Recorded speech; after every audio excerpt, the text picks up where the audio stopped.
Unfortunately, the radio station launched the day after Princess Diana died, so it was quite. It wasn't quite the sort of fanfare and celebration. Now a bit like when Farrah Fawcett died, and then it was usurped by Michael Jackson. Somebody told me the Queen murdered her. Yes, she did. Yeah. Yes, that's well known in England. Yeah. I'd like to apologise to the Queen. According to an obscure 14th century law, British Army Captain James Hewitt could be hanged for having an affair with Princess Diana. The punishment for having sex with Princess Diana is death. The punishment for having sex with Princess Anne is having sex with Princess Anne.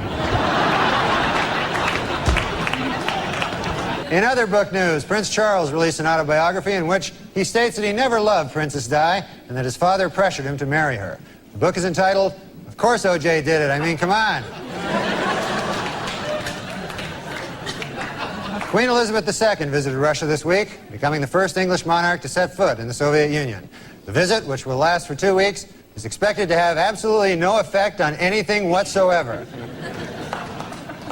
New York City doorman Lenny Ladenhoff nearly fell over from shock when Princess Diana confided to him that she was feeling horny and invited him to drop by her hotel suite Thursday evening. Way to go, Lenny! Last week, Queen Elizabeth won 10 pounds in her country's national lottery. However, she has no plans to quit her job as Queen of England. Yeah, I knew. You think I didn't know?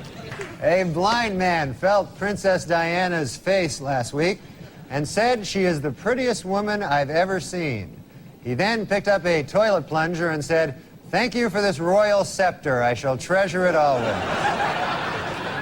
And now a correction to a story we ran last week. Prince Charles is actually the one in the middle. So we apologize for that. Well, New Yorkers were asked in a recent survey what they thought of the new slicked-back hairdo Princess Di displayed on a recent trip to the city. 38% of New Yorkers approved, 45% disapproved, and 17% said, "You stopped me for this? Now I'm going to shoot you." Former British cavalry officer James Hewitt, who was Lady Diana's secret lover, says he will never, ever disclose the contents of more than 100 love letters that she sent to him. This, according to Hewitt's new book, I Banged a Princess.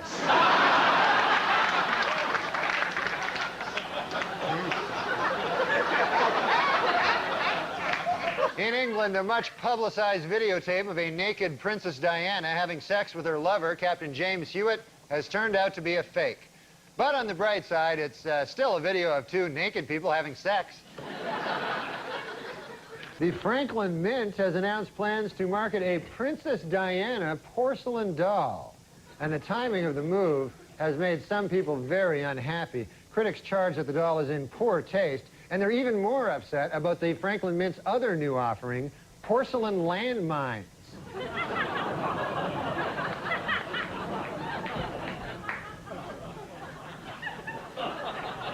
You can play with them together if you want.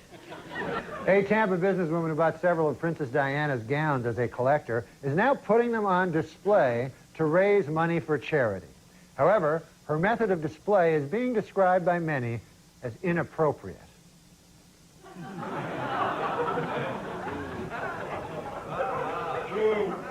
Still, for 4 bits, you know, it's a good deal. Well, a sad story from Britain this week. According to the Earl of Spencer, several intruders have recently broken into his family estate in search of souvenirs from Princess Diana's grave. But the Earl says he knows just how to protect the site: landmines.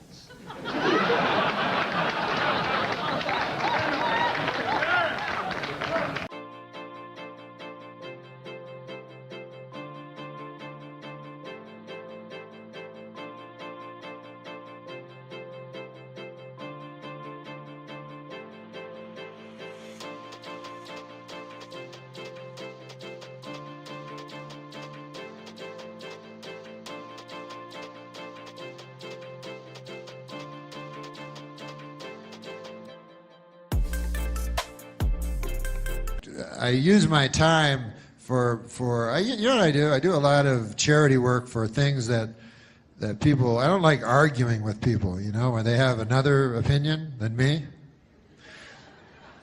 So what I do is I pick very popular opinions, and then I work for those people. Like, for instance, there was, you know the Landmine big thing?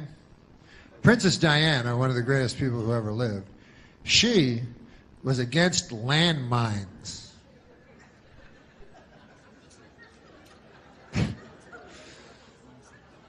So tragically, she died, you know, before her landmine crusade really got rolling, you know.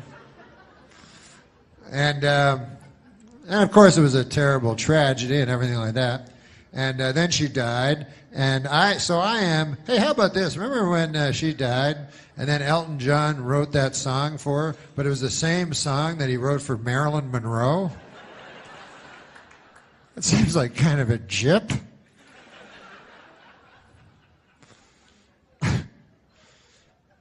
But the king's like, hey, man, you wrote a song for my daughter? I don't know if there's a king. You wrote a song for Princess Diana? Yes. Well, you all ready? She just died an hour ago. Yeah, I wrote it. I wrote it. And here it is. She lived her life like a candle in the wind. Wait a minute. It sounds like that song you wrote about Marilyn Monroe. Well, it's a little bit. Some of the same words. Well, why'd you do that? Because they're similar when you think about it. Come on. Marilyn Monroe, she was taking crazy drugs and promiscuous, running around. Man, you know, you never knew if she was going to live or die. She's just living her life crazy like a candle in the wind, you know. And Princess Di, she lived in a castle. But, you know, they're sort of the same. They were blonde. I got to go. But anyways. I forgot what I was going to say. Oh, that I am very against landmines. So I will go and I will make, I'll go to protests, you know, and I'll have a big sign that says, no more landmines. Because if you don't know about landmines, hey, you're educating me about stuff tonight. I'll educate you a little about landmines, you know, because there's many different causes, you know. And landmines are terrible. What they are is they put them underneath the earth, and then you step on them, and they blow you up. So I go there, and I protest against them. And what's fun about it is there's very few counter-protesters. You know, there's a couple of guys out there, but clearly these guys are in the pocket of the, you know, big landmine companies in this country. You know? I don't mean to get all Bill Maher on you or anything, but if you think that the landmine companies in this country care about you, the little person, they don't care about you. They care about blowing you up when you're not expecting it. That's how they make their money. No. It's stunning how Jay Leno outfoxed you again. Yeah, he's good. I know. You think, like, everybody's like, oh, I'm Jay Leno. They do the voice and everything. Meanwhile, he's the shrewdest guy. He outfoxed. You're in good company. He outfoxed Johnny Carson, David Letterman. Every 10 years, some redheaded rube shows up. So that's the phone call you got. Yeah. Your agent's like, there's good news and bad news. You are doing the Tonight Show. It's true. Mm-hmm.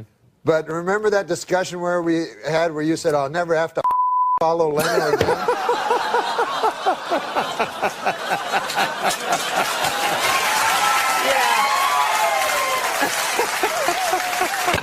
You came over, didn't you? A little fighting, a little fornicating.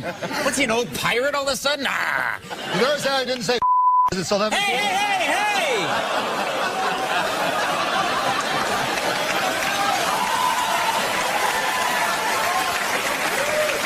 No, because it's 11:30. It's that Tonight Show now, buddy boy. That's what I'm trying to point out. It's 11:30. Thanks for pointing that out.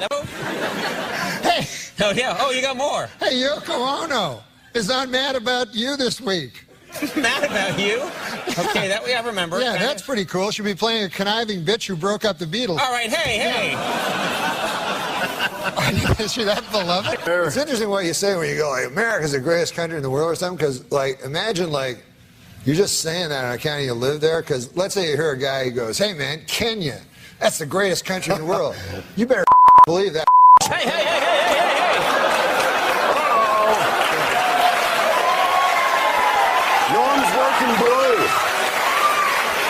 No. Okay, so, here's a windmill. Wait, you're not Norm!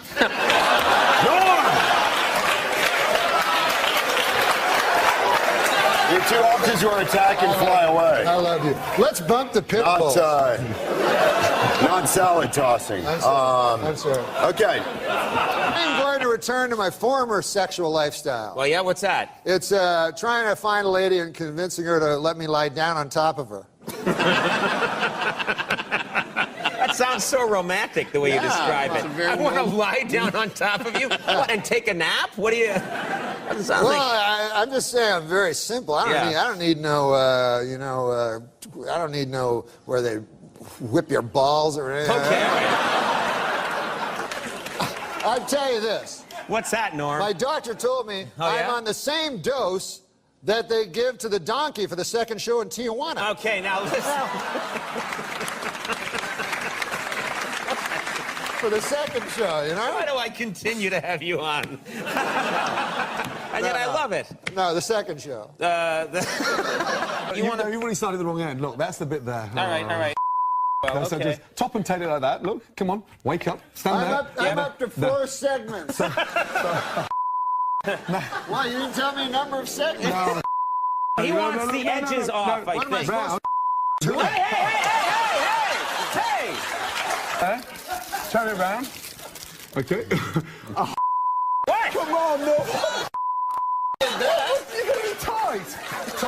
He does it and then goes, look what Norm did. We're gonna put you nice and tight. This is not going to air. This will never be seen by anybody. This will never be seen by anybody. Just concentrate. We've learned. Norm, you're making me feel dizzy standing there looking busy. Right, here we go. Okay, come on. I'll tell you one thing, man, I'm not eating this. Why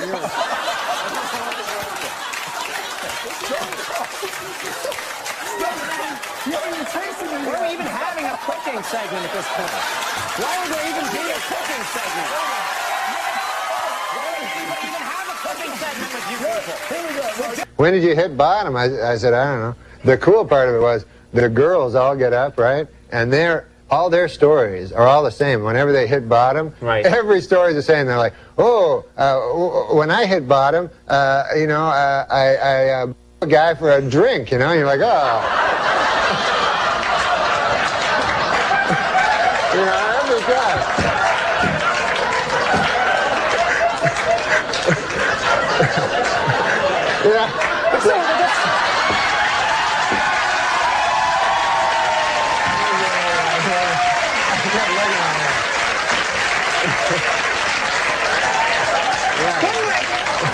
Couldn't we just take them out of the studio for the Norm part and then bring... Forget about that. I got the riddle.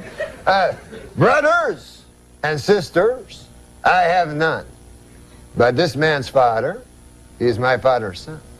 She goes, I don't know. Who is it? Some cab driver back in New York.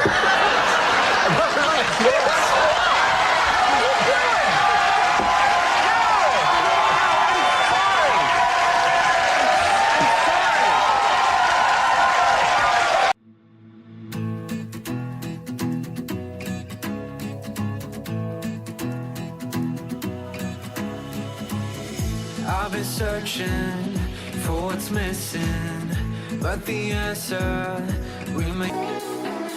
True, man. One time my buddy was with a hooker, he was telling me. Wait a minute, you have a hooker story? Yes. Here we go. And he said that he phoned me up once. He was in Vegas, and he's like, "Hey, man, I'm with this hooker, but I think she ripped me off, man, because she took the money, right? Oh no, yeah. She said something about like I'm gonna go into the bathroom to get a towel to wipe off your balls or something." But what's interesting was at my Comedy Central roast that John Stamos was the roast master, and all of the comedians, and that's where beloved Norm Macdonald did his very memorable non-roasty tribute of doing. No, he was reading joke from a joke book. He said, "Saget, I'm going to do jokes from the '40s." And I went, "I don't know." I said, "Say fuck once in a while." "I don't want to do that. I don't want to make fun of you. You're my friend." And I went, I got roasted on Comedy Central. I'm going to go all over the place because I can't. I don't know what else to do. This is me just saying I love Norm. When I got roasted, I talked to him a week before the roast, and he called me and he said, Saget, I can't, this is a bad impression, I can't help but do it though. Saget, I can't say mean things about you. You're my friend. I don't even want to do it, but I'm going to do it because it's you. And so at the roast, he called me a week out, said, I'm just going to read jokes from a 40s joke book. And I said, Norm, that's fine. I mean, you know what you're doing, but you got to curse. I don't want to do that. I said, well, if just throw in an arbitrary fuck now and then. Nah, I'm not going to do that. And then you get to the roast, and okay, so what you see usually with the extended cut, which is not what it is, it's just everything about Norm is the big lie. Bob, you have a lot of well-wishers here tonight, and a lot of them would like to throw you down one, a well. They want to murder you in a well. Seems a little harsh, but apparently they want to murder you in a well. It says here on this card. There's a 20-minute version. There's 20 minutes of footage where the people that were there know what happened in the room. Half of them did and half of them didn't because they didn't know what was going on because they didn't get it. But he was just taking the shot at doing, and people are like, this was the most brilliant thing, and it was. But a great stand-up, and Norm was one of the greatest ever, knows that they're not going to, bombing is not, doesn't matter. And that's what was fearless and beautiful about him, because bombing is just part of the art, part of the performance of it. And if you can offend people and get laughs, then you're in some kind of real special ethos. No, I think that Bob should join the Ku Klux Klan. And that's not because he's racist. He's not racist. It's just that he'd look a lot better with a hood over his head on account of his face. He was doing that by reading these jokes, and then there were about 8 minutes that it was quiet, and that made you don't see the comedians laughing harder, but all of my friends. That's the idea of that roast, was as horrible as some of the things that were said, because it's a roast, and it was a different time. But Norm, of course, chose the path of dignity, and did jokes, and we were laughing on the phone the week before that he would hold the cards up to his head and do Johnny, to the face like a cauliflower. No, but Bob has a beautiful face like a flower. Yeah, cauliflower.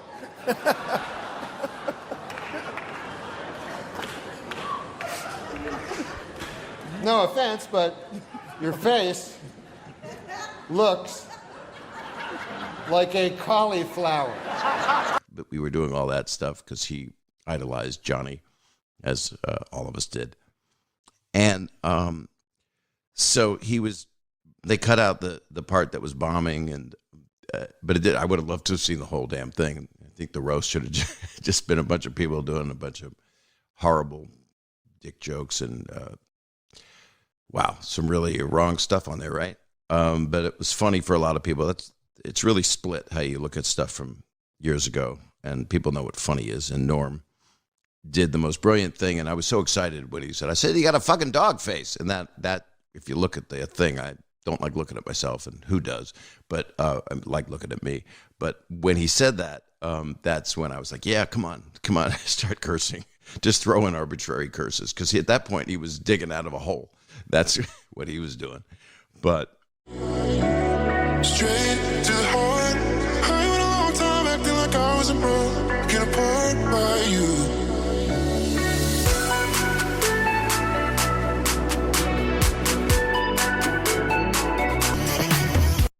How fucking brilliant.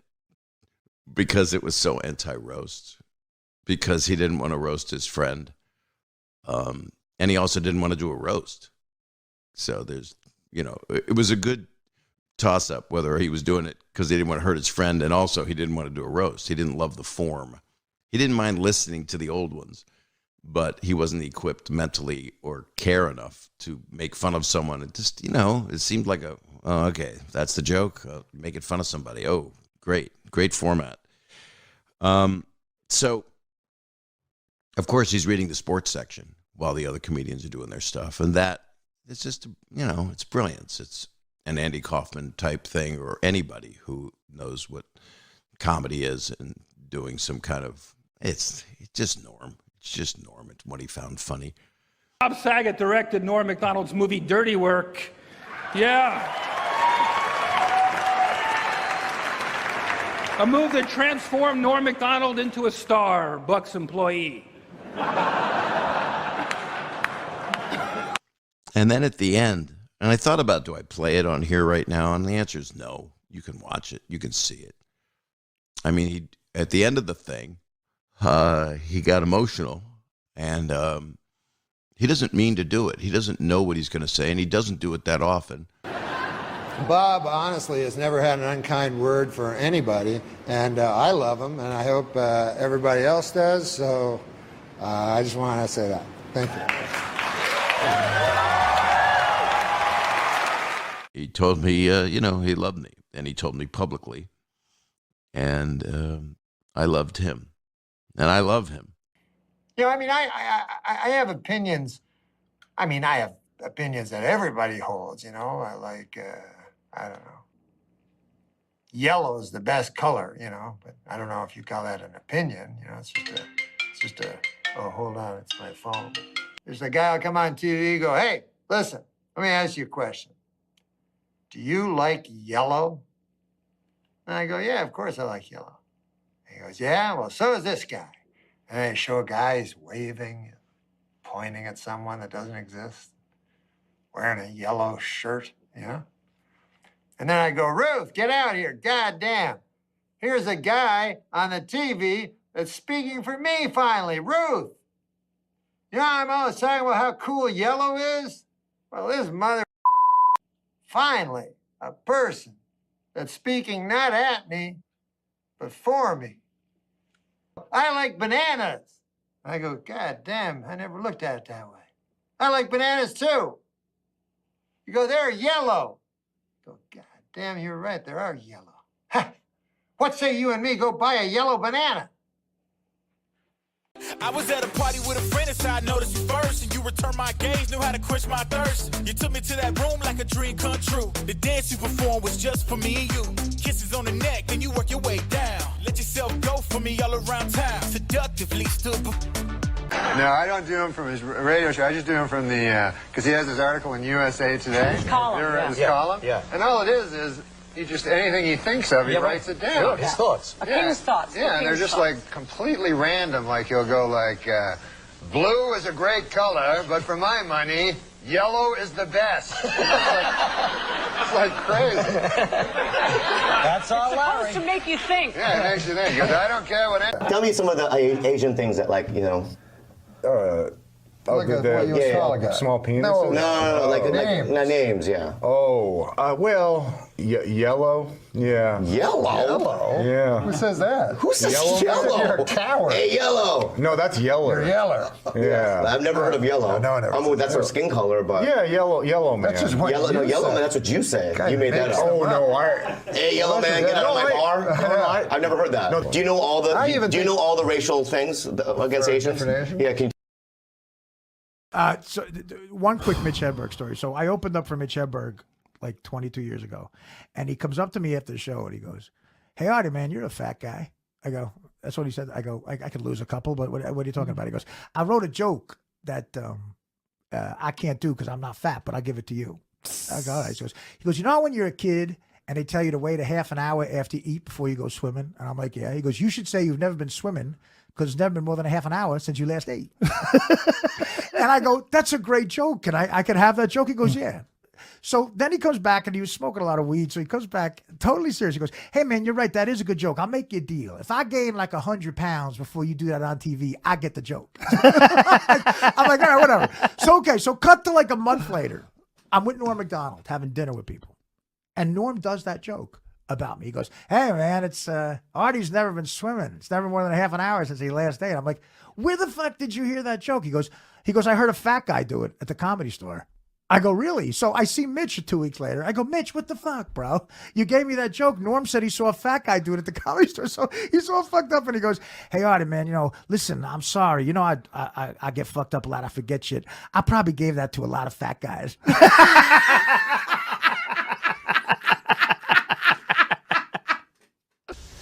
Homework liker, who is becoming my new best friend, yes, says Norm carries 46 clubs in his bag. Yeah, club sandwiches. I do like a club sandwich. That's not an insult. That's harmless joshing. I do like a club sandwich. Mitch Hedberg had a great run. Oh yes, what was it? Like, what do you have to join the club? Yeah, do you have to join? What I don't even would never dare. Okay. Do you like sandwiches that have a toothpick in them? Okay. With green and red cellophane? I do too. Perhaps we should begin a club. I don't know what it was. Yeah. I order the club sandwich all the time, and I'm not even a member, man. I don't know how I get away with it. I like my sandwiches with 3 pieces of bread. So do I. Well, let's form a club. Okay. But we need some more stipulations. Yes, we do. Instead of cutting the sandwich once, let's cut it again. Yeah, 4 triangles. Yeah, and in the middle, we shall dump chips. Let me ask you a question. How you feel about frilly toothpicks? I'm for them. Well, this club is formed then. I like to take a toothpick and throw it in the forest and say, you're home. And he had a golf joke. He did? That's good. He said, when I'm golfing, I never say 4. I can't think of it in time because I'm busy saying, no way it's going to hit those guys. I play golf. I'm not good at golf. I never got good. I never got a hole-in-one, but I did hit a guy, and that's way more satisfying. You're supposed to yell 4, but I was too busy mumbling, there ain't no way that's gonna hit him. You know, when it comes to racism, people say, I don't care if they're black, white, purple, or green. Oh, hold on now. Purple or green, you gotta draw the line somewhere. To hell with purple people. Unless they're suffocating. Then help them.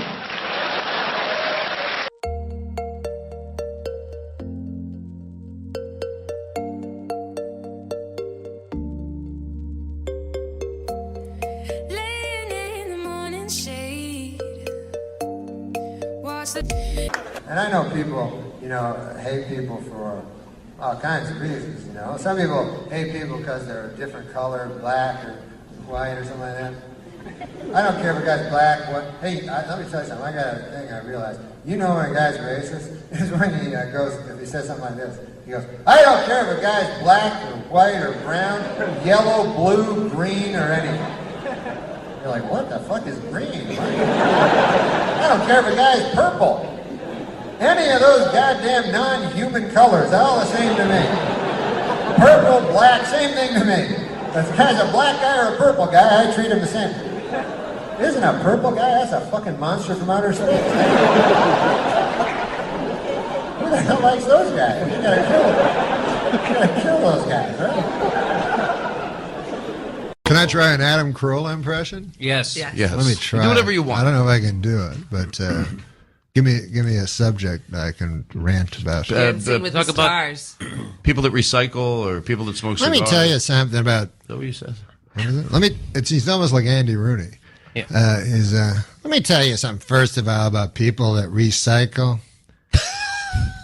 If you're 21 and you're still thinking you should be recycling, maybe it's time for a different So, sort of, right? Well, he'll have an opinion on the weirdest things, like crushed ice or the cubed ice. Yeah. Go ahead, Adam. The what? The crushed ice or the cubed ice? Yeah. Well, the crushed ice guy is always the guy that's hanging around the island in the... Like, how could somebody... He wants the crushed ice. Right. He'll all of a sudden have 30 minutes on crushed ice. It's something about it angers him. I'm not even making fun of him for The it. square ice is more like you get a tumbler, you put your ice in, and you're drinking. And the crushed ice? So, that's it's almost like Andy ice Rooney. is like It's almost like Andy Rooney improv. Crushed ice. And by the way, I don't know if you've seen Andy Rooney lately, but that guy with those kind of eyebrows should not be giving advice to anybody. I mean, it's every like Sunday we go through this. It's like if it, I agree. I like my favorite thing about Andy Rooney is he uses way too many examples. Give me an example. Can you give us an he's example, like, please? there's a lot of cotton now and medication. Here's a bottle of an antipsychotic I take, mostly cotton. Here's another bottle of pills, something called Aleve. Let's open it up here. Mostly cotton. About 13 pills. Most people here would stop, but Andy, keep going. Keep going. You have to commit. Come on. Here's something called Tylenol. Another one called Advil. I've got 35 of them. Here's the cotton. Here's the pills. You know. I can let him keep going. If he can keep thinking the things. One time he goes, we always use hand dryers in the bathroom, and then the highest production value is the clips they use in the Few Minutes with Andy Rooney.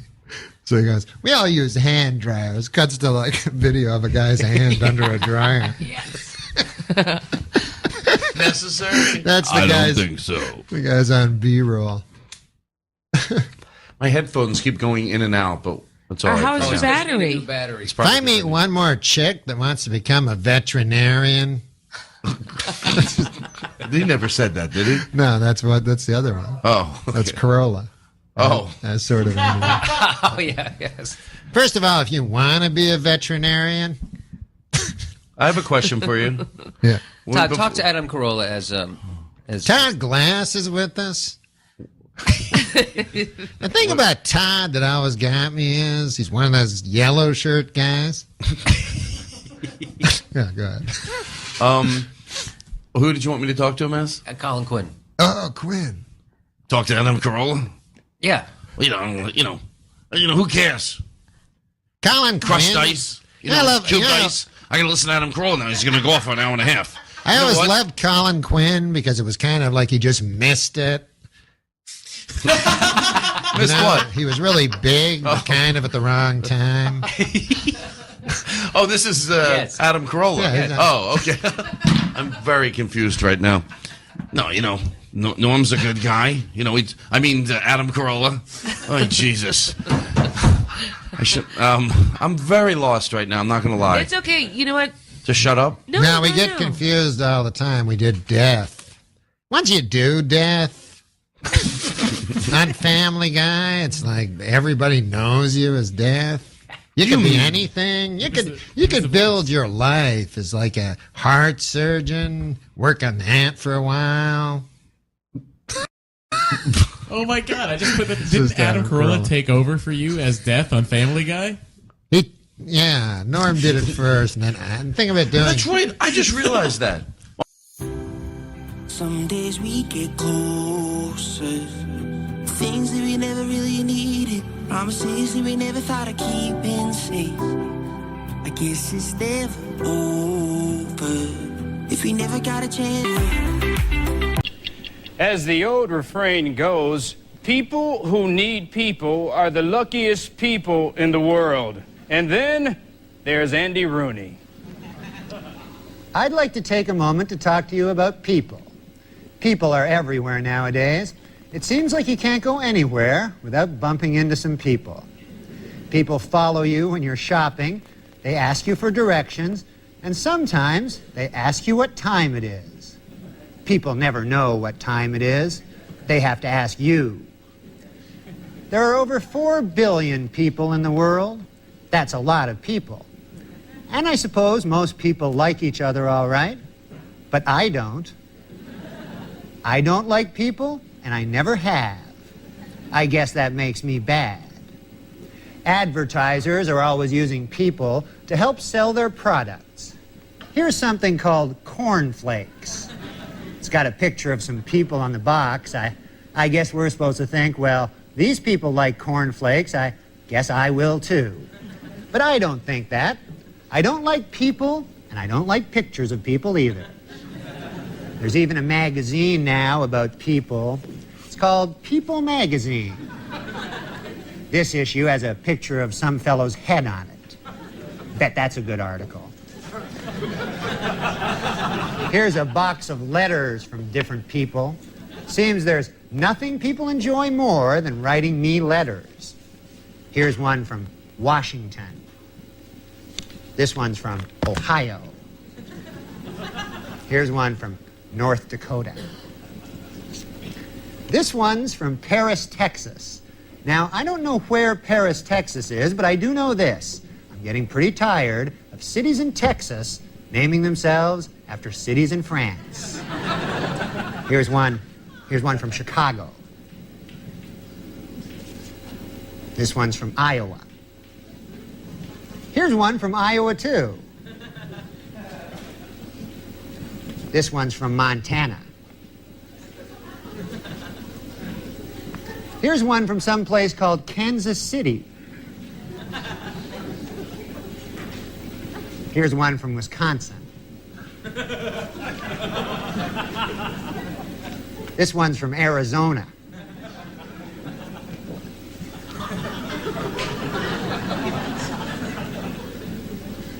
Here's one from Las Vegas.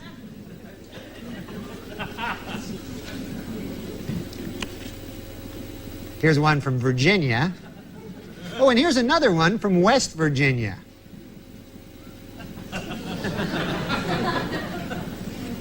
This one's from Indiana.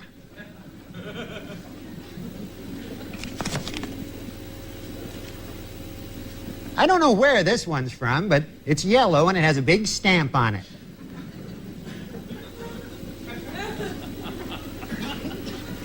This one's from Colorado.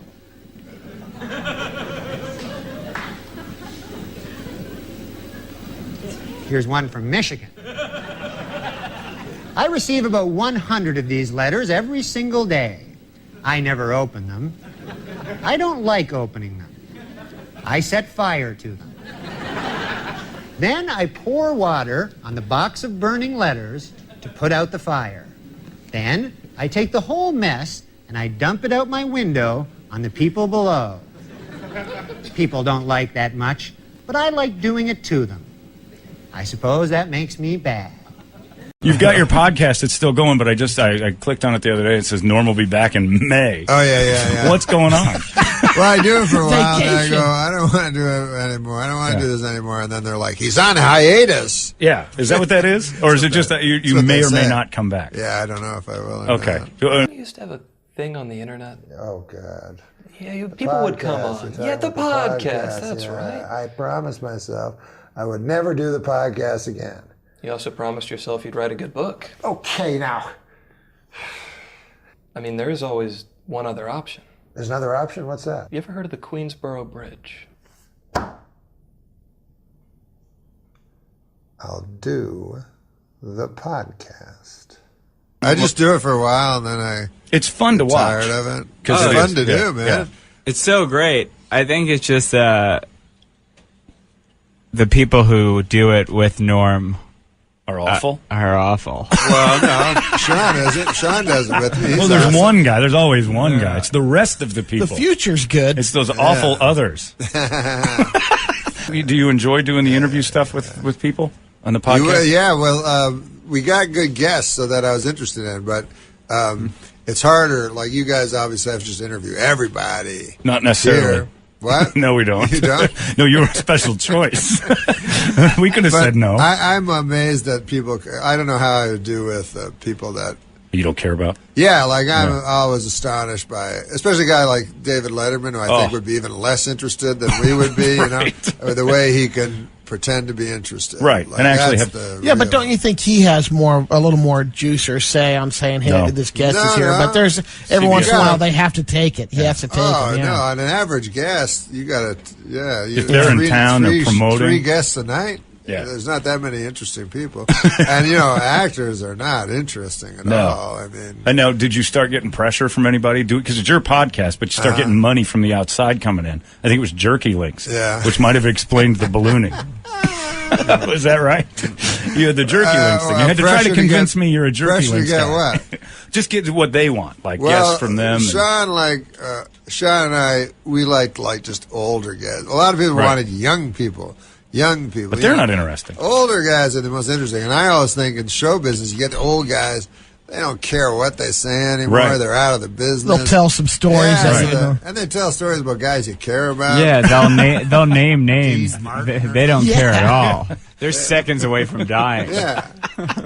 So who's the best one you had on there? Because I've seen some that Well, were we just had fantastic. this guy, Jack Carter, and he did the most craziest thing. Remember? Well, I also still, after meeting him, have no idea who Jack Carter is. Jack Carter was a comedian like the Catskills guys, way right? Way old, back in like the day. 90. Yeah.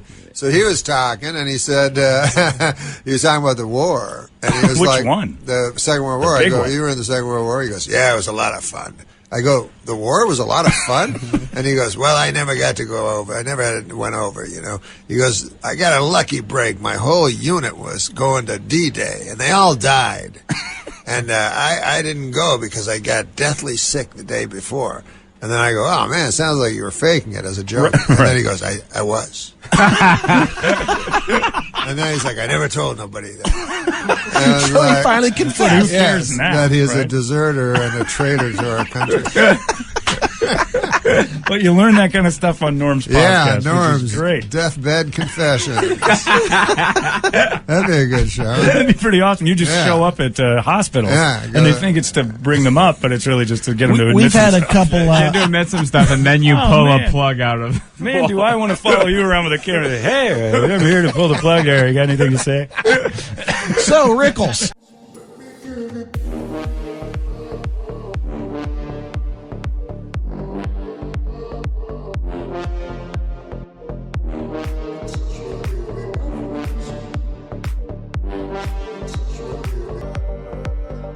Must be It was a joke especially. about a guy because it was such a good story. There's a guy who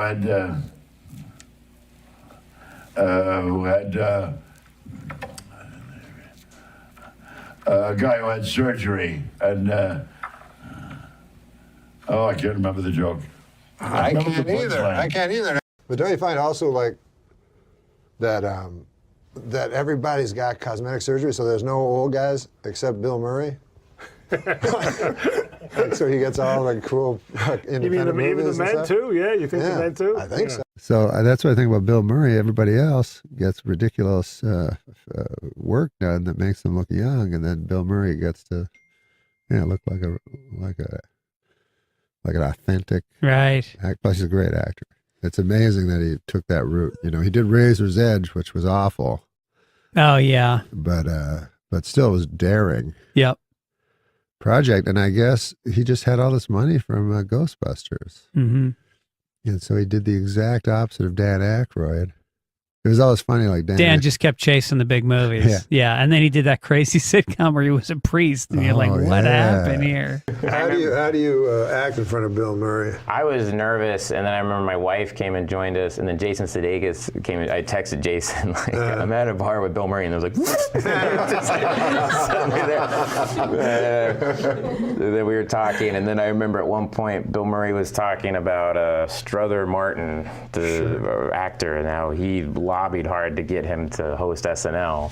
Oh, wow. And Wait, Strother Martin did host SNL. Yeah, and that was, I guess, Bill Murray and Jim Downey and all these guys were like, we love Strother Martin. He should host SNL.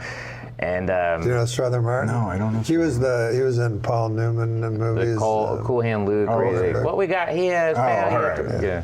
But he's amazing, really funny, and he and at one point I remember I said, "Oh, Strother Martin, did he have chops?" And I just remember Sudeikis looking at me like, so I was like, I know. I've never said that before in my life. I'm so nervous right now. I want to like connect to Bill Murray. It seems like a word he would use. I just said chops, and then my wife was like, we're walking back. She's like, did he have chops? And I was like, I know. I was so nervous. I wanted him to like me so bad. And she was like, yeah, it was a little bit of a push. You were pushing there. Yeah, Bill Murray can be tough too. He was super nice. Seems like. Yeah, he was super cool. He was really funny at the 40th too. That was the thing him and Jim wrote. So funny. They wrote that years ago. And I said, what are you going to do? And Jim was like, we wrote it was about Jaws. Yeah, isn't that interesting? Because they wrote it when Jaws came out. They were That's how sitting long on a ago it was. sketch. Yeah. Sitting on a sketch. For And then 40 I years. remember the 25th anniversary, and I think it was the 25th, maybe it was the 20th, but he came out at the start and did the Lounge Singer and walked through the audience, and I mean, just destroyed everybody. None of you guys are funnier than me. I know. I remember when he came out, he was part of like a thing, and just how I just remember watching him, and we were all just like, God, how relaxed he is, and the confidence he has, and you're sort of like, oh wow. And I remember I was watching on the monitor, and then I was like, why am I watching this on the monitor? And I ran out on the floor, and so I ducked right next, and I sat right next to the car, just not so I was in their eye line or anything, but I just was like, I want to just see them working. That was the coolest thing. You're just new to the whole I think that's part of it. show business thing. Oh yeah, that. You know what it reminds me of? I read in a book one time about Saturday Night Live, which I was on. Yeah. And when it started out, Chevy Chase retired, then Bill Murray came on. Mm-hmm. Nobody liked Bill Murray. Nobody liked Bill Murray? Unfathomable today to think that. Shocking. But they did not like him because he was new. You understand? I get it. I mean, that makes sense. So what he did, it was very famous. He went on TV. Yeah. He talked right to the camera, right? Yeah. And he introduced himself to the folks. Did it work? Said who he was. Of course it worked. Oh, yeah, it was Bill Murray. He's Bill Murray. He's probably the most successful guy ever to come out of the franchise. Hello, I'm Bill Murray. You can call me Billy, but around here everybody just calls me the new guy. I want to thank the producer, Lorne Michaels, for urging me to speak with you directly. You see, I'm a little bit concerned. I don't think I'm making it on the show. I'm a funny guy, but I haven't been so funny on the show. My friends say, how come they're giving you all those parts that aren't funny? Well, it's not the material, it's me. Maybe you're right. So why don't you just look at your camera and tell the folks who you are. I'll give it a shot. Let's see what works. I'm Adam Eget. I work at the world-famous Comedy Store. I'm the manager over there. Before that, I was a manager at the Tempe Improv, and I don't know what I'm doing, I'll be honest, and I'm not an actor, I'm not a comedian, but I'm just going to try my best, and I'm going to do the best I can, and I hope the people watching at home will give me a chance to I don't know, just give me a chance. And I did this as a favor to Norm. I'm not an actor and I'm not a comedian. This guy says your face looks like a cunt. I can't even change that. It's not the first time I've heard that, but I mean.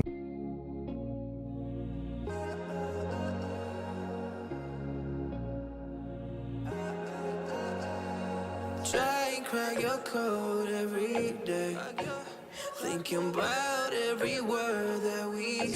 If you could see it in your heart to laugh whenever I say something, I don't care what it is, or if you can't laugh, think about my family and the father that I never really got to know.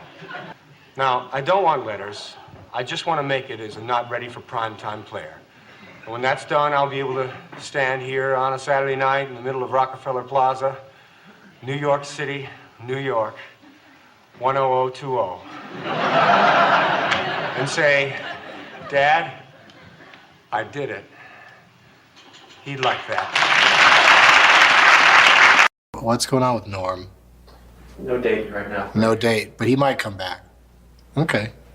Hopefully. He's stockpiling He's so funny. But he's stockpiling for 3 years' worth. Yeah, I've smoked weed with him a bunch of times, but he won't come on this.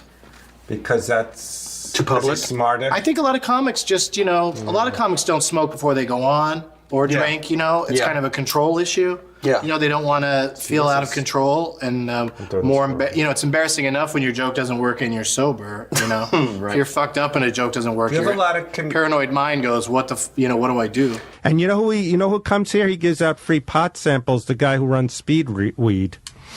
I don't smoke weed. Oh, okay. Even though Doug Benson said I did on the... We would love you. Let's set something up to come in. Like I always said, I would never do... I know you did Doug Benson, but I go, it's kind of weird. Well, what happened with me is... I mean, it's all right with you because you're a working guy, but when people are just starting out in the business, you know, and they want to start smoke weed on...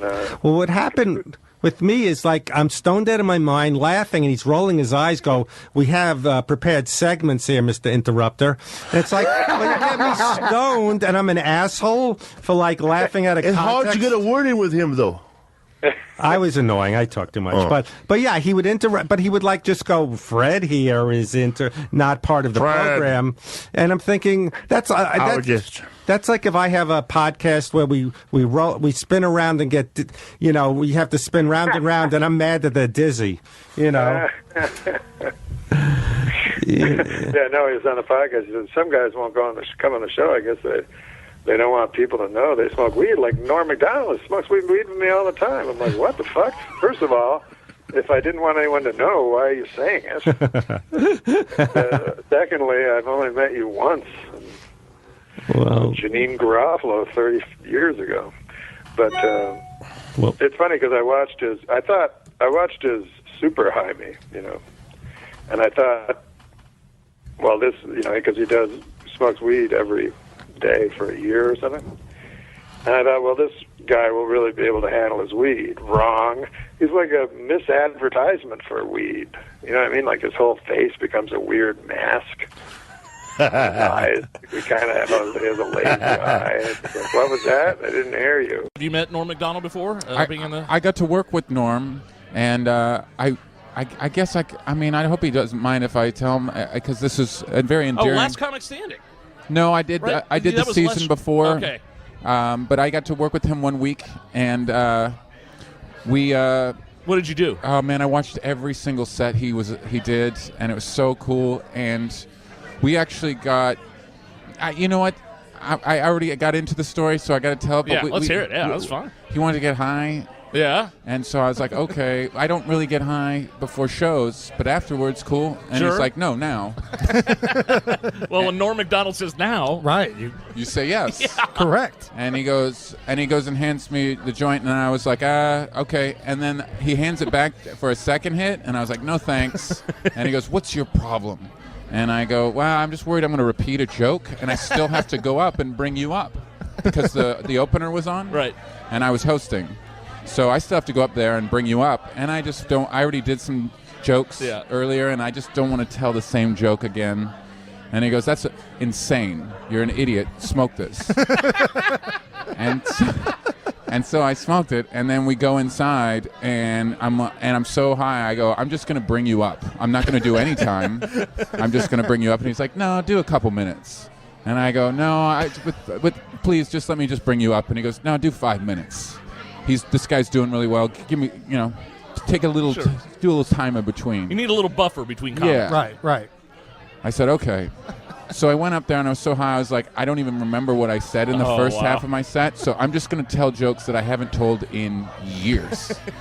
and when I told a joke, so you told the audience, you let the audience in on the fact that you had been. No, the audience didn't know. They didn't know. So I would just tell. Okay. Oh, so you just said that to yourself. I'm just going to do jokes I haven't done in 5 years. Yes, Okay. and I walked on stage and I would tell a joke, and then I would watch the audience, and if they laughed, I would relax and go, okay, that one down. And I did that the whole set. It was horrible. I was so stressed out, and then I just said, ladies and gentlemen, Norm Macdonald. And I look over to my right, and there he is walking the opposite way. and the feature turned him around and pointed him to the stage. Over here, Norm. That's how high we got by accident. By accident, like you tripped on a joint. But I mean, I love the peer pressure from Norm, though. That's awesome. It's like a high school and middle school all over again. And he's my hero. So I just, for me, I was a little worried about him. But then he walked on stage and he opened it up with this great bit, and he was crushing. Right. He was destroying. and then he got the light, and then he started to wrap it up, and he started to tell the joke he opened with. And I started to freak out. Like I was like, oh no. Yeah. And the audience thought it was a joke. They thought he was being Norm. Sure. But when he delivered the punchline, and it was the same punchline, they realized he had just forgotten his joke, and they didn't laugh. They felt a little betrayed, and he walked off stage in complete confusion.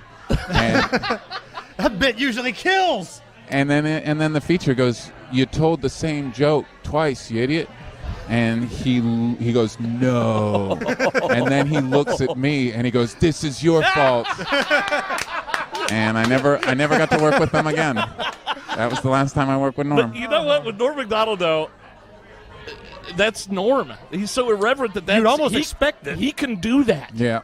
And all this, that's a bit in itself. I mean, look at the cauliflower joke he did on the roast of Bob Saget. Yeah. That bit, he purposely went up there on that roast and bombed on purpose. Yeah. And it was genius. Yeah. And have you heard that bit? Watch Norm Macdonald roast. Who was he roasting? It was Bob Saget. Bob Saget. Your head looks like a cauliflower or something like that. I'm not going to do the bit, but yeah, go back and watch. I need your love. You free my mind. I need your love.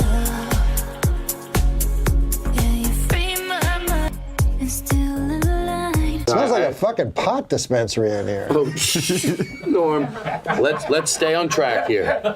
Let's stay on track. So you were saying, oh, it's been hard for us to get you. Yeah. But the truth is, maybe that's your way of saying you're glad I'm here, but it hasn't been that hard. No, it's been hard for me to get on. I feel like I'm It's getting Norm. You know what I'm high. saying? I'm making sense. It's not you, is it? No, I'm not gonna. Let's move the show in a good order here. He made me smoke pot, America. This is the truth. I don't believe in God, but my truth.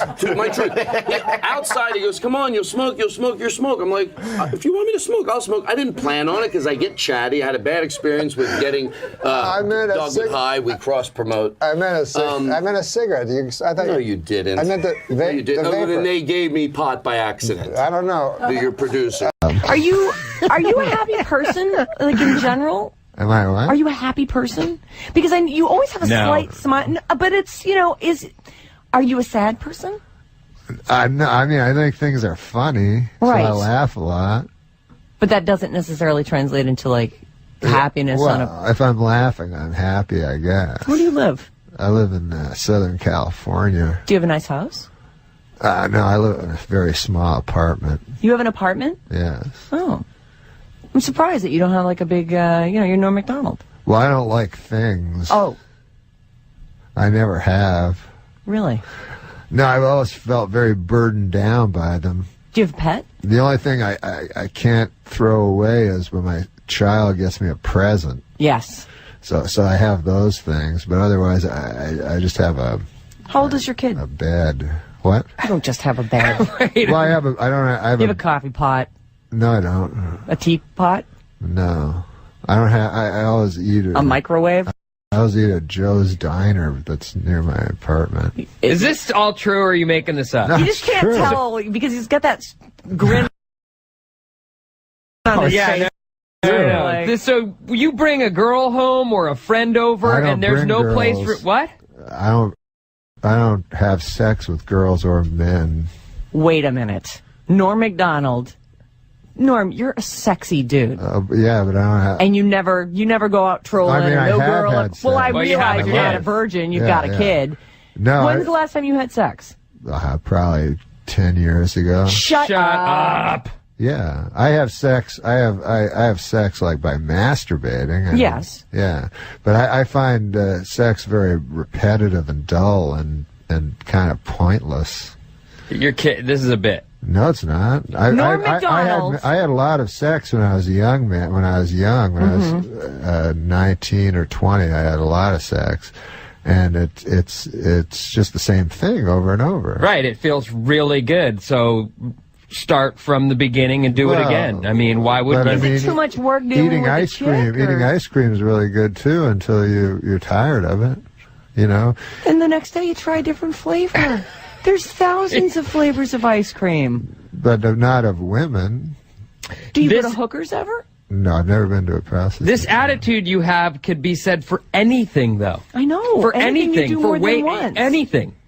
Yeah, well, I don't do very much. You just don't like people in general. Yeah, you hate people. Or you hate women. Oh, no, I'm fascinated by people and by women. I'm just saying I don't need to, But don't chicks throw themselves? I would think that after a show, you're hilarious. And well, some to tell chick is you like, the listen, truth, I've always been I find, fascinated. to tell you the truth, I find sex to be a very filthy act. Are you a germaphobe? No, I don't mean fluidophobe? filthy. I mean filthy in the sense of shameful. Really? Were you raised Catholic? No. Oh. He's doing a bit. No, I'm not doing a bit. I find it really hard to believe you haven't had sex in 10 years. I think I think that sex is shameful and that people have sex knowing that it's shameful. And again, it's like death. They just live in this fool's paradise where they pretend it's not. I mean, obviously, people don't have sex in public, so there must be some shame. Some to people do. But it's it's because you don't want to be caught in that compromise. You know, you're not exactly at your most attractive when you're having sex. There's all these. Well, there's social norms. You don't go to the bathroom in public either, but I'm not ashamed of that. Exactly. What? I'm not ashamed of going to the bathroom. It's part of taking in to stay alive. You have to evacuate. I'm not ashamed of that. That just comes with the territory. Of course, and you have to ejaculate too. But I evacuate and ejaculate in private. I don't evacuate in front of another person. That's exactly what I'm saying. So you're not ashamed of it. You do it in order to... I am ashamed. But he is ashamed of it. That's why what he's saying. I do it alone. Do you evacuate in front of people? No, but I'm saying I'm not ashamed. It's just not polite. It's not because a social. It's something that you share with somebody else. I mean, are you? Is it a fear of intimacy? Do you not let anybody too close? No, I'm not afraid for them. Who's your best friend? Them. Who is your best friend? My best friend. Your best friend. Who do you call if you have a problem or something is going down in your life? Who do you call? I don't. I try to look at life headlong. Are you telling me you don't have a confidant in your life that you call up and say, I'm not feeling too hot. Someone to talk crap out with? Or... No, I don't. I used to do that kind of stuff, but what happened? I came to the realization that we're all plunging headlong into Somebody death. Hurt you. Who cares? So that's why you should live. You only have so long, and then you're going to croak. If you're plunging down an abyss into headlong into death, the idea of grabbing onto another human being just to touch them for a moment on your way seems futile to me. It seems more pathetic than facing it. Just to me, personally. I don't condemn people for doing it, but I try to look at life square in the eye, as terrifying as it is, and it is the most terrifying thing there is. What, being alive? Yeah. But because being alive means dying. But Norm, that is such a fatalistic way to look at it. There's so much in life that you are denying yourself, and I think that you think you have reasons for it. But if you don't have someone that you can, do you ever cry? Do you cry all by yourself? You do. There's no one that you can call. You need a therapist. Oh no. You need to be in therapy. I think somebody broke you. Somebody either hurt you or broke your heart, or you were betrayed by a friend. You don't trust people. You won't let anybody get close to you. You hide it all behind the smiling clown. No one did anything to me. I was just... The smiling, somewhat mean-spirited clown. No one did anything to me. Alone. You weren't broken when you were born. Live alone and I'll die alone, just like my father did. And he didn't. He had kids. At one point, he was married. He but he opened died himself alone. Up for it. Why did he die alone? Because everyone dies alone. Where did he die? All you can hope for is someone watching you die, but I don't really. Well, you won't have that because you don't have any friends. No, I don't want to see. I don't want someone to watch me die. You just said you want your mother to miss her bridge game and come and put her hand on yours. Well, that's when I'm in a vegetative state in order to stay alive. You know what I mean? Anything to stay alive. I was confused by you last time you were on here. I was like, what are his motivations? Well, wouldn't you like to stay alive? Wouldn't you like to live forever? Not really. Well, you're only saying that because it's impossible. Because I know it's impossible. However, I'll tell you something. If a vampire came along right now and could give me immortality, I would totally go for it. Yeah, absolutely. Especially with those superhuman strengths that they have. Listen, Plus, they're sexy. I'm taking some calls for you. Okay. You ready for this? Okay. Chunky, you're on the air with Norm Macdonald, who's at Cobb's all weekend. Go ahead. Hey, Norm. Listen, man, I don't know when you went Colonel Kurtz and went up the river, but you totally remind me of Marlon Brando when he's in Apocalypse Now. The horror. The horror. I will come and watch you die, Norm. No problem. Oh, that's so sweet, Chunky. And Thank you. Chunky needs friends, too. I want to say you've made me feel dirty, and I'm all right with that. Norm, let me ask you something. Seriously, what do you do for fun? Like, name one thing you do for fun. For fun? For fun. Like, I'm going to have some fun tonight I've got or today. nothing to do today. Here's what I'm going to do. Is it spend money? It's not go Golf. shopping. You don't decorate the place. What do you do?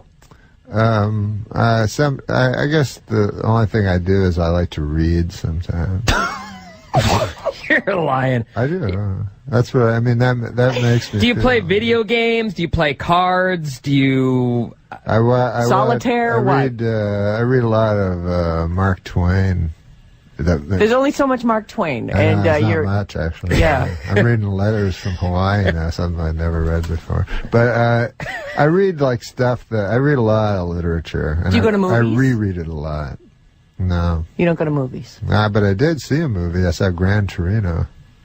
And? Yeah, that's a good movie. You liked it? Yeah. Did you go alone? Yeah. Of course you did. Tim, you're on. I'm running to the pharmacy right now to fill my antidepressant prescription right now. No doubt. Oh, the problem with antidepressants is then you don't face life. I mean, why not just do You're not facing. I have a news flash for you. You're not facing life. You're not living your life. You're waiting it out. You are waiting it out, Norm. Norm, you have everything. From the outside, you're hilarious. You are a good-looking guy. You're famous. You have beautiful blue eyes. You're Norm Macdonald. And you're shattering my image of you. Like you could be a player. Like you could have whatever you want, and clearly you want nothing, and you just want to be depressed. You're depressed. No, I'm not depressed at all. Someone. I'm in no ways depressed. But having nothing and having something are exactly the same thing. What are you reading, Carlos Castaneda? I don't know who that is. Those are some books you should read. Okay. But all I'm saying is, since eternity, since life is, if you know mathematics, a fraction of infinity is zero, no matter what the fraction is. You know what I'm saying? No. You could live 100 years, 1,000 years, 1 billion years. It's all zero if it's on a continuum of eternity. So it doesn't matter what you do or what you don't do. So why don't you go crazy? Why don't you go effing crazy? I don't go crazy. Sounds like you I don't go crazy because I don't allow myself the any fun or joy in your life. I forgot about that part. I don't allow myself the delusions that other people allow themselves. So I know you have to go crazy in some way to survive life, but I try to not do that. Steve, you're on the air with allegedly not crazy Norm Macdonald. Full of it.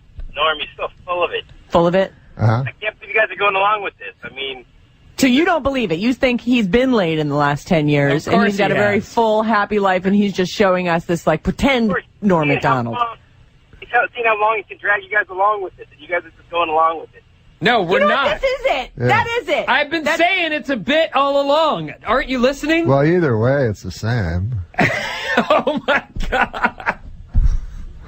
It happens to be true, but it doesn't really matter if it's believed or not. So you're telling me some little honey comes up to you at the show, and she's like, and she's nice, and she also reads. I'm not interested in sex. She loves Mark Twain, and she's like, let's go. And she's not even offering sex. She's not even offering sex. I mean, a lot of women aren't interested in sex. She's all, hey, let's, it's late. You want to go have a cup of coffee? I would love to talk to you about that book you mentioned on stage. Mark Twain's my favorite, too. I think I would talk to some people, but I'm not much interested in small talk. So let me ask you this about women, though. So you don't even have physical attraction before you get to the point of talking yourself out of it? There's never a moment where you're like, wow, she's really pretty. Oh, like, no, I think I'd she's love to hot. Tap that. No, I'm not. I think I can see that she's pretty and stuff like that, but I'm far beyond. I'm not a child. I'm not a child. When you're you know home what I mean? alone. If I look at a game of Monopoly, I don't go, I gotta play that. If I look at a shiny bead, I don't go, I have to have that and roll it around in my fingers.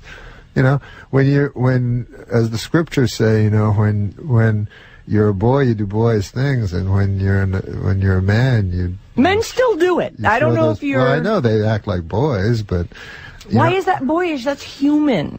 Humans no, it's have child. It's being a child for your whole life. I know most people are children for their whole life, and it's a way of having fun. So you think you're more evolved? No, it's just no. I don't think I'm more evolved. I just think that I'm not a child. I'm not a child. When you're home, I'm not the same as I am when I was 5 years old. When you're home in your squalid, empty apartment, all by yourself, and it's not squalid. Whatever it's you say, there's nothing in it. Squalid means filthy. It's aesthetic. All right, it's empty in your tiny, empty, lightless apartment, lightless and lifeless. So you're in there. You're all alone. No pets, right? No. You got nothing. No. You go home to the empty apartment and the spider that lives in the corner and its descendants, and you're on the couch, and you're like, you know what? I got nothing else to do, and so I think I'll get myself. What do you think about when you close your eyes? What do you fantasize about? There must be something going on there. I don't fantasize. You don't picture some boobs. You don't. Oh, you mean when I'm saying what? You must have some mean when fantasy. I masturbate? When you get yourself. Please don't say that because it's. Oh. We're not a news show. We can't even use medical terms. That's what she means. When you're abusing yourself. Do you drink? No, I don't drink. You don't drink or smoke? No. Smoke pot? No, I don't. Are you on Vicodin? No. I want to face life foursquare. Wait, go back to the question. Okay, so you close your eyes. You're on the couch. You're like, well, I guess it's time. I got nothing else to do. I mean, you purposely not masturbate? I mean, fantasize? Do you purposely not fantasize so it'll take longer and eat up more of this life that you know is going away soon? I try to not fantasize. Yeah, you're exactly right. I try not to fantasize because I think that's madness. What? Well, pretending that you're doing something. Don't even pretend. Just picture. But I mean, that's pretending. So you don't need any inspiration, and you don't care how long it takes. No, I don't need inspiration like the evacuation thing. You don't need inspiration for that. It's just a bodily function. What?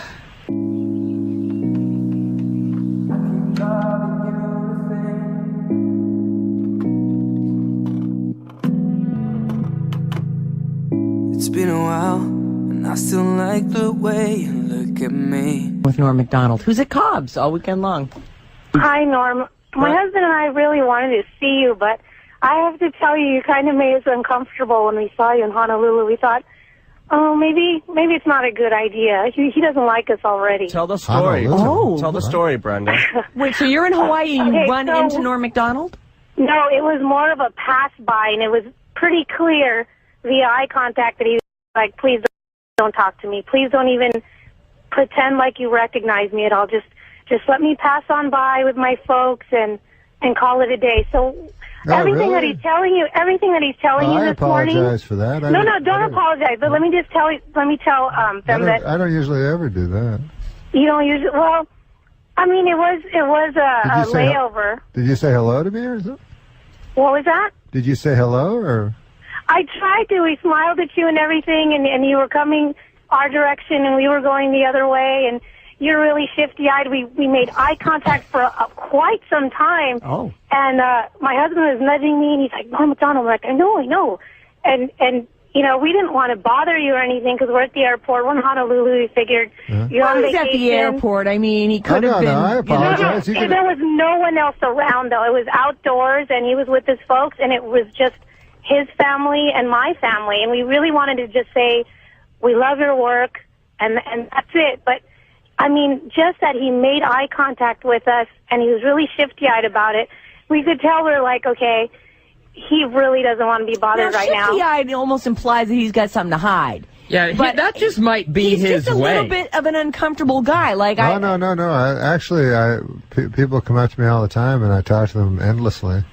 Do you really? I wanted to chase after you, but then I didn't want to seem like a crazy fan or anything. We just wanted to shake your hand and say, you know, how much we've enjoyed your work over the years. And but at the same time, we wanted to respect your space. And I thought maybe I could confirm that there might be some truth to everything you're saying today, even if it is a bit. All right, thank you, Brenda. Hey, Brenda. Oh, well, whatever. So you go to Hawaii, though? Pardon me? You went to Hawaii? Yes. Recently? The last fun? I go to Hawaii every Thanksgiving. Why?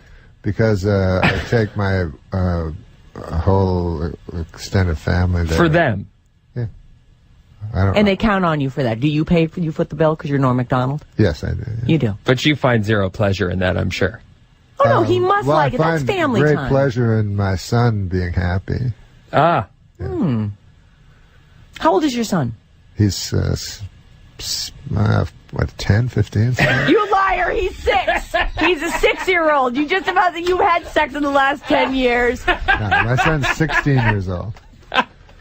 He's 6. No, he's 16 years old. He's 16. Yeah. So is he a confidant? Do you call him and, you know, do you ever share personal, you know, trials and tribulations and triumphs? I would never do that to a child. He's 16. Well, I mean, As you have said, he can't be a child forever. When are you going to put the hard realities of life on him? Well, that's an interesting question. That is an interesting question because I actually have love for my son. Yes. Like deep, of course, deep love. He's your son, and so I don't want to damage him with the way you were damaged. With the harsh realities. I was Oh no, I had a great. No, but I don't want to damage him with any viewpoints I may have because he's not ready yet for reality. I think children aren't ready for reality for a while, but I do tell them that education is pointless and things like that. What does his mother say? She thinks that he should go to college and stuff. Yeah. Yeah. He should. And you're Not like, everyone can grow don't up and waste be a your money. comedian. Yeah, I'm saying it's just arbitrary nonsense. You know, it's. I tell him even the classes he takes now, it's just ridiculous. You know that algebra has no meaning and none Unless of this he becomes an engineer. Well, unless he becomes. Do you have no hope for this child? Unless he becomes a math teacher, math professor. But I mean, you know, you think it's a coincidence that they have 6 subjects out of 10 billion that they teach in school? And then That's you just pick one of the 10 billion to focus on. No, you have to. You they need don't basic teach you math. 10 billion. You need basic language. It's lovely when the school has art or music, which none of them do anymore. A little PE to keep us from getting fat. I mean, come on. Yeah. No, they have little some good science, ones. some of the basic science stuff. Sure they do. Of course they do. No, I tell him if he wants to go to college, he should have a goal, you know, to be. He can't. He's 16. No kid at 16 has a goal. Their goal is like to be a rock star. Oh, you or know what I'm have gonna do? sex. Well, right. I mean, that's actually the goal. Does he want to have sex? Or did you tell him, oh, don't bother with that? There's nothing for you in that. It's just repetitive. It's over and over. Same thing. Discuss something like that with him. I hold him in too high esteem to discuss it. We're super short on time. I've already missed my traffic thing. I'm fascinated. I don't know whether to slap you or hug you. Like, seriously, I feel like someone needs to shake you and knock some sense into you. We are going to take a short break. Or maybe you. What? Maybe you. Knock sense into me? No, I'm doing fine. I'm good over here. Oh, me too. No, you're not. I'm telling you. I know from broken people, Norm Macdonald. Where did you go? I had to go powder my nose. Oh, man. I've never seen a guest do that before. I had to go. You ran away during the commercial break. I ran away. I freshened up. I powdered my nose. Freshened up? And then I took a piss in the sink. All right. One of the stars of that. I think we're short a cup. What? Well, we should have 2 cups. You know, we should have 2 cups. What is wrong tonight? This is the weirdest show. Oh, here's the cup. Wow, there we go. That's a crack team we got. I don't know how many of you guys have been in the South, but it's like, it's a different world down there. It's a completely different world down there. It's like, have you been to the South? I rode the rails once through the South.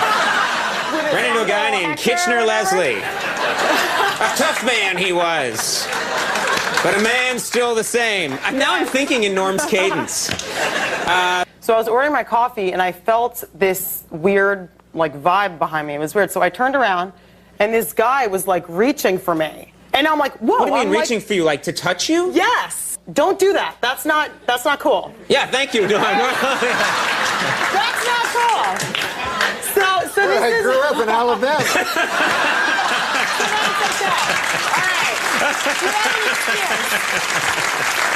All right. I love the South. We have a lot of affiliates down there. Hey. The South.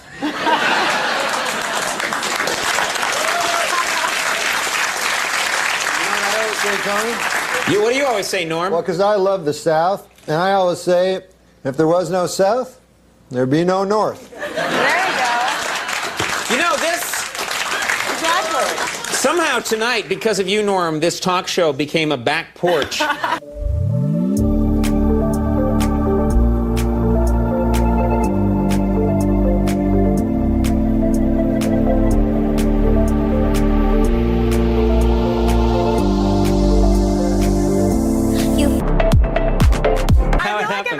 Party with like my drunk, you know, the guy who's always telling those stories where you just have to sit, no, but I mean your stories are good, but you know what I mean? What the hell was that? No, you know what I mean, where you sit there and you're like, listen, I'm not going to kid you.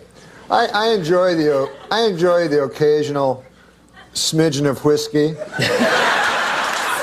I enjoy an occasional schooner of beer. Schooner of beer? I'm not a schooner of beer. I'm not going to say... What century are you from? I like a flagon every now of mead, if you will. All right, fine. Fine, I'll be a little more modern in words that you'll understand. I occasionally enjoy stuffing my mouth full of OxyContin. Oh, jeez. All right, I'm ending this segment now. How many Polish guys does it take to screw in a light bulb? The question cannot be answered because Polish people are so fucking stupid that no matter how many of them are available, none of them would ever be able to complete that simple task. This is a meta joke. Have you aware of these meta jokes? How many comedians does it take to screw in a light bulb? How many? 2. One to do it and the other guy to go, how long's he been up there? I like that. On stage. Yeah, because they was going, how long? Like, how long? Oh, that's a good one. I was going to say that the Polish government did actually try to land on the sun back in the... No, they didn't. Yes, and they were ridiculed for it because they said you'll burn up when you come anywhere near. They said we're going at night. Who? Now, Well, no, I've never asked you this before, and we've been good friends for many years. Okay, I made that up, but... No. We haven't? No, we're friends. We're good friends, but I don't know what your... Macdonald, is that Irish? Is that Scottish? What's your ethnic background? My ethnic background is Polish. Are you really Polish? Wow. Polish people, I didn't yes. realize that. Yeah. Macdonald, you don't... Well, my parents changed their names. They had to because of the constant ribbing they'd get for being Polish, you know? Mm-hmm. And so they changed their name to Macdonald. But, you know, it's one of the things that you can, you know... I mean, I get a little upset about it, you know? Because, you know, all the Polish jokes and stuff. stuff. You can't make jokes about other people, but for some reason you make jokes about Polish people, you know? Right. I don't like it. Right. You shouldn't. That sounds bad, yeah. I mean, I had an experience, you know. I go in and I order a Polish sausage, you know, from this guy, you know. And so the guy says to me, you must be Polish. And I said, come on, man. I mean, come on. Think about it, what you're saying. You know, I'm trying to knock some sense into this fellow's head, maybe give him a wider world view, you know? Sure, yeah. I said, you think because I order a Polish sausage, I'm Polish. I said, what if somebody came in here and ordered French toast? Would you think he was French, you know? Right. I mean, what if somebody came in here and ordered a Belgian waffle? Would you consider that guy a Belgian, you know? I mean, if a guy came in and ordered a German bratwurst, would you consider that fella to be a German fella? Right. I said, what if a guy came in and ordered German potato salad? I suppose you'd think he was German too. Yeah? Yeah. You know, what if a guy... Wow, you talked to this guy for a while. I'm telling you, man. With racists, you have to get through You have to them. really get it into their head. Right. I said, if a guy came in and he ordered a Cuban hamburger, are you going to assume he's a Cuban? Right. I said, I think it is absolutely ridiculous that just because I come in here, I order a Polish sausage, why would you jump to the fact that I'm Polish? Right. And the guy says to me, well, first of all, it's a hardware store.